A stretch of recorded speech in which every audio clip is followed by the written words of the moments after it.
Quranda namaz yoxdur, namaz sözüdür, salatdır və bu qəbil sözlər deyənlər indi yaxın otursunlar. Mən indi bir-iki məsələyə toxunacağam. Bu yaxınlarda da belə bir məşhur irad bildirdilər ki, Şura surəsində "Qul la əsəlukum aleyhi əcran" o ayəsindəki orada qurba sözündən məqsəd yaxınlar deyil, Allaha yaxınlıqdır. İnsan əvvəlcədən beyninə bir nəticə qoyur və ya istəyir bu məna çıxsın, ya istəyir bu məna çıxmasın və ona uyğun da Qurandan istifadə etmək istəyir. Birinci adam deməlidir ki, qurbanı sən niyə əsasən Allaha yaxınlıq vermisən?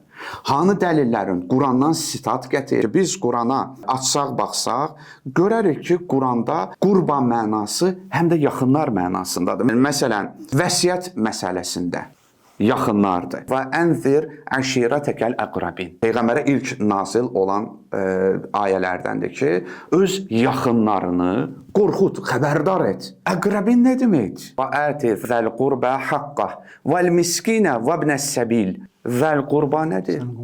Yəni, yaxın qohumuna, ondan sonra miskinə və yolda qalana haqqını çatdır. Hanı burada Allaha yaxınlıqdır? Və yaxud da deyirlər ki, ətiullah və ətiur rəsulda deyir, Allaha və sözə itaət edin deməkdir. Niyə əsaslanırsan? Müfrədata istinad edir. Biz baxırıq, görürük ki, müfrədatda Rağib İsfahani 2 dənə gətirib. Bəli, söz mənasında gətirib, amma onun da istinad etdiyi hansısa şeirdir. Digər mənasında isə zur risalə, risalət daşıyıcısı mənasında verir və Qurandan ayələr gətirib. Yəni, Quranın istimal etdiyi məna budur.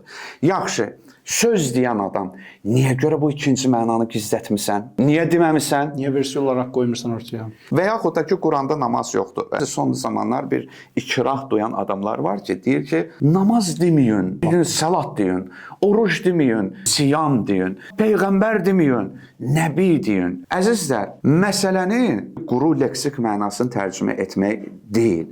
Məsələn, Quranda həcc kəlməsi var. Biz indi bilirik, həcc nə üçün istifadə olunur? Həcc sözün mənası nədir? Bir şeyə doğru yönəlməkdir. Sözün öz leksik mənası. Savm deyirlər ha. İndi deyirlər oruç deməyin, savm deyin. Sözün leksik mənası nədir?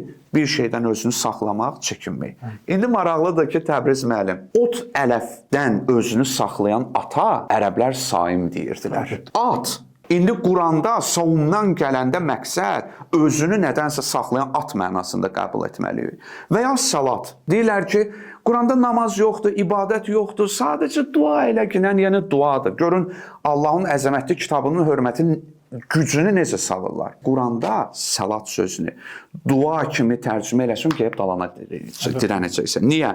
Nisa surəsi 101-ci, 103-cü ayəni açın. Xof namazından söhbət gedir orada. Bunu necə dua kimi verəcəksən? Sən gərək bilməlisən ki, Quranda bir kəlmə Quranın müxtəlif ayələrində ola bilər fərqli-fərqli mənalarda işlədilsin. Və ya Rəsul kəlməsi bəzən Peyğəmbər barəsində istifadə edilir, bəzən Cəbrail barəsində istifadə edilir. Gərək tanıyasan Quranı.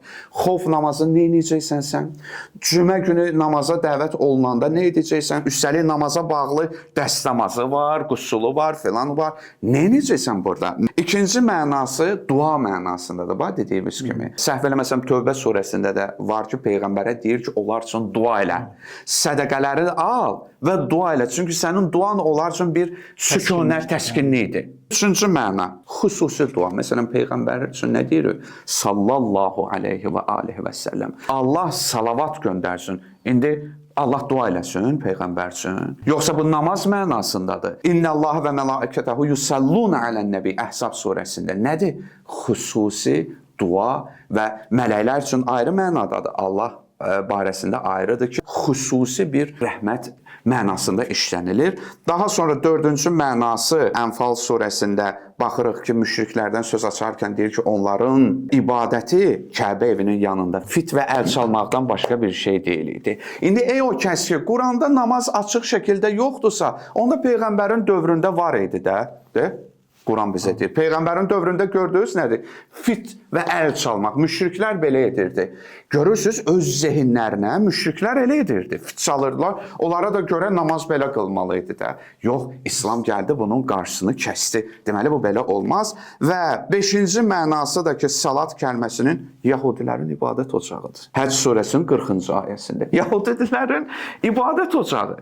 Bax, görürsünüz, Quran tədqiqatı, məna, lüğət bilmək və bilmək ki, bu hansı mənada fəhm olunub, xüsusi ixtisas, təhsil, savad istəyir. Yoxsa açasan hansısa bir lüğəti, baxasan Baranovun lüğətində ki, bu nədir və mənim zövqümə hansı uyğun gəlir tərcümə edim? Yox. Yəni, böyük İslam alimlərinin belə bir ənənələri olub ki, ayənin altında həm sözlərin, həm təfsirin, həm və sair məsələlərin yazıblar. 1-ci rəy, 2-ci rəy, 3-cü rəy, 4-cü rəy, 5-ci rəy.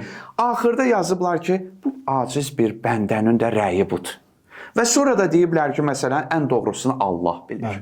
Və bu alimin mən metoduna istinad etməliyəm, yoxsa o alimin ki, hamısı batildir, bir rəy varsa, o da mənim rəyimdir. Sözsüz ki, bu ortada bir olan qərəzdən söhbət açır.